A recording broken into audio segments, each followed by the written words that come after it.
आज के इस वीडियो के माध्यम से हम सभी लोग जैव विविधता के बारे में अध्ययन करेंगे, जिसे अंग्रेजी में बायोडाइवर्सिटी के नाम से भी जानते हैं। तो जैव विविधता के संदर्भ में आज के इस वीडियो के माध्यम से आप किन किन चीज़ों के बारे में अध्ययन करने वाले हैं, तो चलिए इस पर एक नज़र डालते हैं।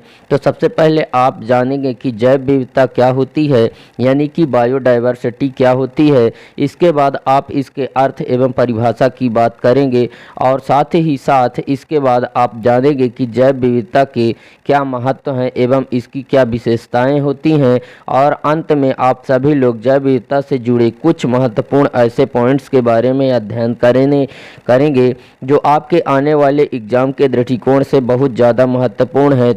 तो स्वागत है आप सभी का एक बार फिर से अपने YouTube channel Yogendra sir Jamuna में। और इस YouTube चैनल के माध्यम से, इस वीडियो के माध्यम से आज हम सभी लोग जैव विविधता के बारे में अनेकों चीज़ों का अध्ययन करेंगे। तो चलिए सबसे पहले हम लोग जानते हैं ये जैव विविधता क्या होती है। जैव विविधता को जानने से पहले सबसे पहले मैं आप लोगों के सामने एक तस्वीर रखता हूँ। इस तस्वीर को ज़रा गौर से देखिए। इस तस्वीर में आप अनेकों प्रकार के सजीवों को पाएंगे। जैसे यहाँ आप देख रहे हैं कि जो है तो हिरन है, ठीक है, ये हिरन है, यहाँ पे हिरन है, ठीक है। उसके अलावा जो है तो यहाँ पे जो है तो कुछ पक्षी भी हैं, ठीक है, ये पक्षी है, ठीक है। उसके अलावा जो है तो मछली है, सांप हैं, ठीक है, ये मुर्गी है, ठीक है। और ये जो है तो हाथी है, ये चींटी है, ठीक है, पेड़ पौधे हैं, ठीक है। और ये जो बाज है, ठीक है, केकड़ा है, ठीक है। इस तरह से जो है तो आप पाएंगे तो आपके अनेकों प्रकार के सजीव जीव इस तस्वीर के माध्यम से देखने को मिल रहा है। आप सोच रहे होंगे कि मनुष्य कहाँ है। तो मनुष्य का दोस्तों ये जो हाथ है ना, ये मनुष्य का जो पंजा है, यही जो है तो मनुष्य का जो है तो यहाँ पे सम्मिलित है इस चित्र में, ठीक है। इसके बाद जो है तो कहने का मतलब यह है कि इस तस्वीर में लगभग हमारे आसपास के जितने सारे जीव जंतु हैं, ठीक है, सारे जीव जंतु इसमें सम्मिलित हैं, ठीक है। जैव विविधता को जानने से पहले एक महत्वपूर्ण चीज़ जानना जरूरी है, डाइवर्सिटी या जैव विविधता, ठीक है। विविधता का शाब्दिक अर्थ होता है भिन्नता होना, ठीक है। इसका जो है तो विविधता क्या है, सबसे पहले हम ये समझेंगे। तो विविधता का जो शाब्दिक अर्थ है दोस्तों, वो होता है भिन्नता या अंतर होना, ठीक है। विविधता का मतलब होता है जो है तो भिन्नता यानी कि अंतर होना, ठीक है। जैसे एक व्यक्ति दूसरे व्यक्ति से भिन्न होते हैं, एक जानवर दूसरे जानवर से भिन्न होते हैं, यही विविधता है, यही भिन्नता कहलाती है।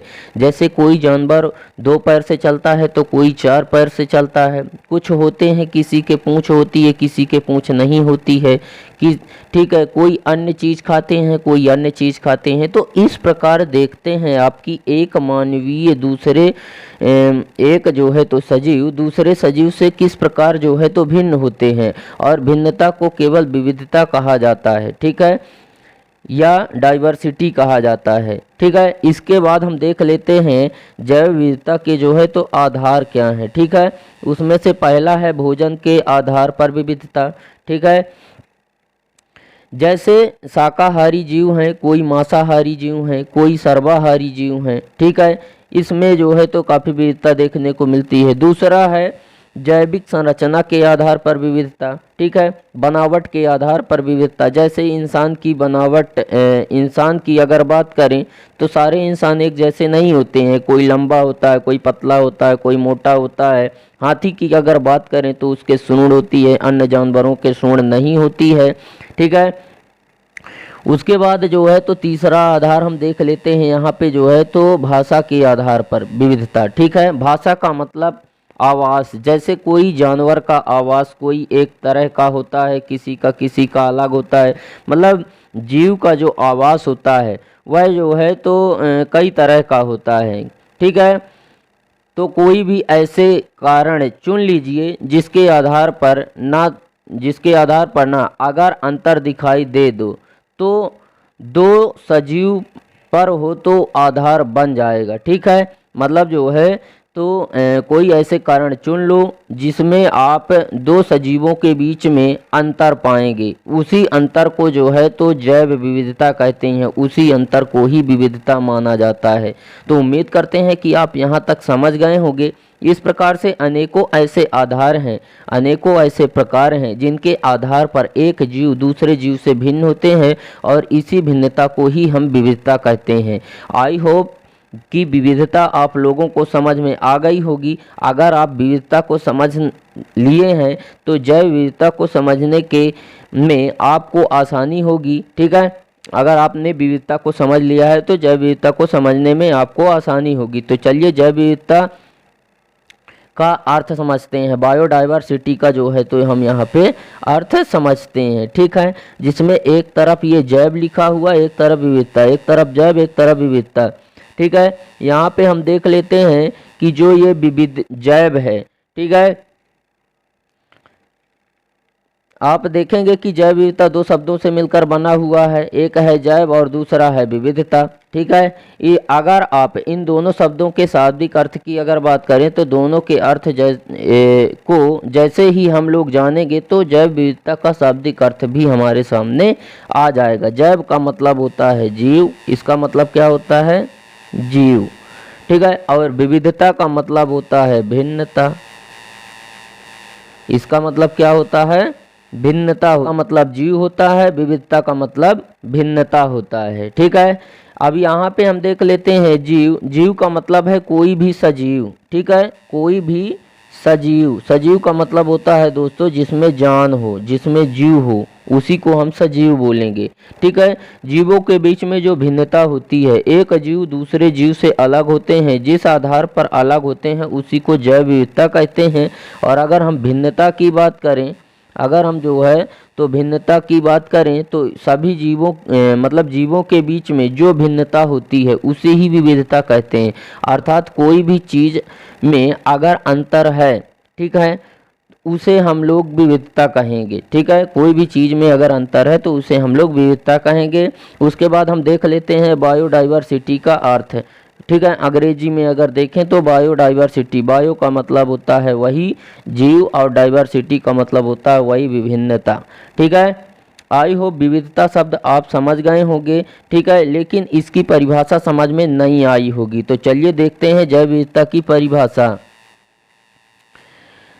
दोस्तों, एक ही स्थान पर पाए जाने वाले विभिन्न प्रकार के जीव प्रजाति को जैव विविधता कहते हैं। ठीक है, जैव विविधता को परिभाषित करने के लिए आपको अनेक शब्दों में भी लिख सकते हैं। आप बुक में जो दी गई है, लिखी गई है परिभाषा, उसको भी आप लिख सकते हैं, वो भी सही है। बट अगर आप लिखना चाहें तो इस प्रकार से लिख सकते हैं कि एक ही स्थान पर पाए जाने वाले, ठीक है, एक ही स्थान पर पाए जाने वाले विभिन्न प्रकार के जीव की प्रजाति को जो है तो जैव विविधता कहते हैं। प्रजाति बोले तो नस्ल। ठीक है, जाति एक है और उसके जो कई प्रकार होते हैं उसी को नस्ल या प्रजाति बोलते हैं। ठीक है, यहाँ मैंने जो है तो कोई एक ही स्थान की बात इसलिए की है। ठीक है, यहाँ पे हमने जो है तो कोई एक ही बात की, एक ही स्थान की, ठीक है, एक ही स्थान की बात इसलिए की है क्योंकि कोई स्पेशल जगह, कोई खास जगह पर जब अलग अलग प्रकार के जीव एक साथ वहाँ पर मौजूद होते हैं तो उसी को जैव विविधता कहेंगे। जैसे आप चित्र में देख कर समझ सकते हैं, जैसे यहाँ पे जो है तो आप चित्र को देख सकते हैं। यहाँ पे जो है तो प्लांट्स है, पेड़ पौधे हैं, मानव भी है। ठीक है, और यह है तो यहाँ पे और विभिन्न प्रकार की घास हैं, ये सब कुछ। ठीक है, यहाँ पे जो है तो आप ये सब देख करके जो है तो समझ सकते हैं कि कोई खास जगह है जहाँ पर यहाँ पौधे भी हैं, एनिमल्स भी हैं, बर्ड्स भी हैं, छोटे मोटे कीड़े मकोड़े भी हैं, इंसान भी हैं और पेड़ पौधे भी हैं। यहाँ पर जो है तो झाड़ियाँ भी हैं, पक्षी भी हैं। हो सकता है कि जो है तो यहाँ पर जो है तो हो सकता है पक्षी भी छिपा हो। ठीक है, मतलब डालियों में बैठा हो। ठीक है, और ये इंसान ही है। ठीक है, जैसे अभी हमने आपको बताया कीड़े मकोड़े, छोटे छोटे जो कीड़े मकोड़े होते हैं इन पेड़ पौधों पे लगे होते हैं, जैसे यहाँ पे आपको दिख रहा है, ये दिख रहा है, ये दिख रहा है, तो कीड़े मकोड़े भी होते हैं। इंसान तो है ही है, झाड़ियाँ भी हैं, जैसे एक तरह से कह सकते हैं कि ये झाड़ी ही है। ठीक है, यहाँ पे आप देख सकते हैं, ठीक है। तो आप पा रहे होंगे कि एक ही जगह पर अनेकों प्रकार के जीव रह रहे हैं, ठीक है, रह रहे हैं ना। इसका सबसे अच्छा एक एग्जांपल है कि जहाँ पे आप रह रहे हैं वहाँ आप देखेंगे कि आपके आसपास भी जो है तो चित्र में दिखाया गया है जिस प्रकार से, उसी प्रकार से आपके भी आसपास मकड़ी उपलब्ध होगी, कुत्ता उपलब्ध होगा, जो है मच्छर भी होंगे। तो जब विभिन्न प्रकार के जीव एक साथ रह रहे होंगे, एक क्षेत्र में रह रहे होंगे, ठीक है, उसी को जो है तो जैव विविधता कहते हैं। क्या कहते हैं? उसी को जैव विविधता कहते हैं। अब हम देख लेते हैं जैव विविधता का महत्व, ठीक है। अब हम देख लेते हैं जैव विविधता का महत्व देख लेते हैं, ठीक है। जैसे कि जैव विविधता के महत्व को देखते हैं। जैव विविधता का महत्व, जैसे जैव विविधता हमारे लिए क्यों जरूरी है, इसकी क्या आवश्यकता है। जैव विविधता पहला कारण और महत्व आवश्यकता, ठीक है। जैव विविधता का जो महत्व है, कारण है, आवश्यकता है, क्यों है, ठीक है। जैसे जैव विविधता प्रकृति को संतुलन बनाए रखती है। क्या करती है? जैव विविधता प्रकृति को संतुलन बनाए रखती है, ठीक है। अब आप लोग सोच रहे होंगे कि प्रकृति को एक ऐसे संतुलन बना रख सकती है, ठीक है, और प्रकृति को संतुलन में जैव विविधता का क्या महत्व है, तो इसको आगे मैं समझाने वाला हूँ। वैसे मैं आपको बता देता हूँ कि ये प्रकृति को संतुलन बनाए रखती है। देखिए कैसे। प्रकृति में आपके मेढक भी रहेंगे, सांप भी रहेगा, गिद्ध भी रहेगा, ठीक है। रहेगा कि नहीं रहेगा? मेढक भी रहेगा, सांप भी रहेगा, ठीक है, मेढक भी रहेगा, और जो है तो सांप भी रहेगा, गिद्ध भी रहेगा, रहेगा ना। तो देखो यहाँ पे सांप खाएगा किसको? मेढक को, ठीक है, और गिद्ध खाएगा किसको? सांप को। तो इस तरह से ये सारे जीव जो हैं तो एक दूसरे पर जो है तो निर्भर हैं, अपने जीवन यापन के लिए निर्भर हैं। अगर ये सभी प्रकार के जीव नहीं पाए जाएंगे तो जो प्रकृति का संतुलन है वह बिगड़ जाएगा। इसलिए जो है तो जैव विविधता जो है वो प्रकृति को संतुलन बनाए रखती है, ठीक है।